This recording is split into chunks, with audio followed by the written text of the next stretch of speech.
Bonjour, je m'arrête quelques minutes avec vous pour vous présenter deux romans de Patrick Rimbaud. Tout d'abord, La grammaire en s'amusant, puis la troisième chronique du règne de Nicolas Ier. Qui est Patrick Rimbaud? C'est un écrivain français qui a écrit plusieurs parodies. Il est également un nègre littéraire. Il a écrit une cinquantaine d'œuvres signées par d'autres auteurs. La grammaire en s'amusant est un projet ambitieux. La grammaire rebute, souvent petit et grand, car elle est souvent mal comprise, alourdie de règles incompréhensibles, alors que sous la plume de Rimbaud naît un plaisir, une explication souvent humoristique des jeux de mots, sous forme de conversation avec un écolier de 7 ans. L'esprit de son jeune apprenti s'ouvrira à la grammaire et au monde. Alors, je vais vous faire lecture de la page 29. Alors, laisse-moi t'embarquer dans les mots. La grammaire, tu sais, n'est que le mode d'emploi de notre langue. Mais comment se débrouiller sans lui? Ton père a monté une armoire dans ta chambre l'autre dimanche. Il y est parvenu sans trop de difficultés, parce qu'il suivait la notice livrée avec les planches et le matériel.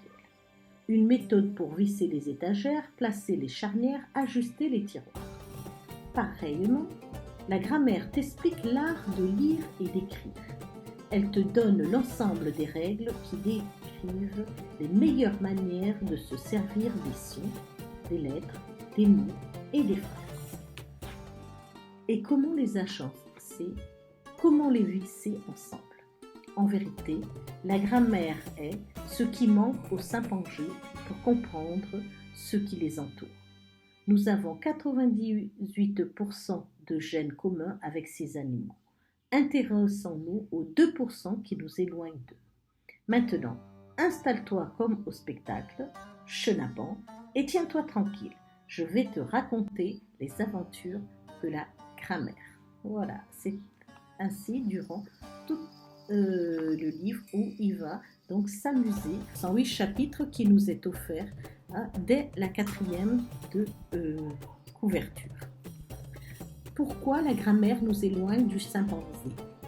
Comment la bande dessinée a précédé l'alphabet? Les mots sont des gens comme vous et moi. Les noms aussi ont une vie de famille. À l'image des planètes, les noms possèdent leurs satellites. Il faut soigner nos verbes comme des moteurs. La syntaxe est éternelle. Lecture, mon beau souci, c'est le dernier chapitre et qui est vraiment très très bien et qui est comme une promotion de la lecture. Alors, dans un autre domaine, tout aussi croustillant, la troisième chronique du règne de Nicolas Ier. Patrick Rimbaud explique que c'est pour lutter contre la dépression qui lui a causé en lui la victoire de Nicolas Sarkozy à l'élection présidentielle de 2007 qu'il a écrit Chronique du règne de Nicolas. Ce roman est le troisième d'une série de 6. En 2012, une adaptation en bande dessinée voit le jour dont Rimbaud est le scénariste et Olivier Grojnowski le dessinateur. Il nous narre des événements marquants du quinquennat de Nicolas Sarkozy. Je vais vous faire lecture de la page 11. Au sortir de l'été, notre gigotant monarque gonflait ses plumes et faisait la roue.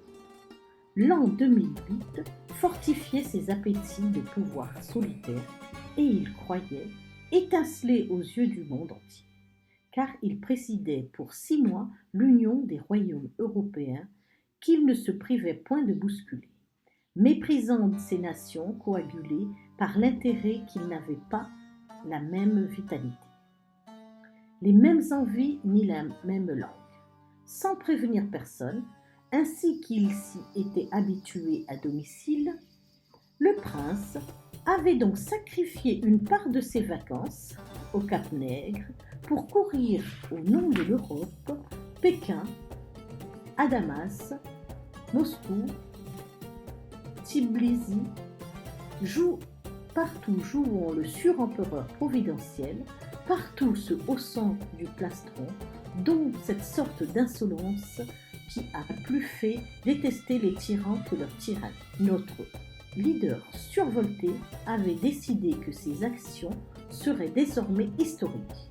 Et il se riait, et il se vantait, et il prouvait en racontant que, seul, avec ses petits bras, il avait empêché l'armée russe d'envahir cette Géorgie dont le gazoduc et l'oléoduc échappaient à l'emprise du tsar.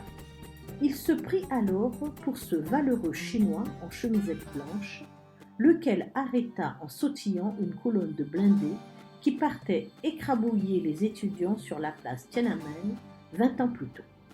En vérité, notre naïf satrape ne sauva point la Géorgie de son terrible voisin, puisque le tsar Vladimir en annexa 2 provinces, sur les contreforts du Caucase, qu'il transforma à perpétuité en camp militaire.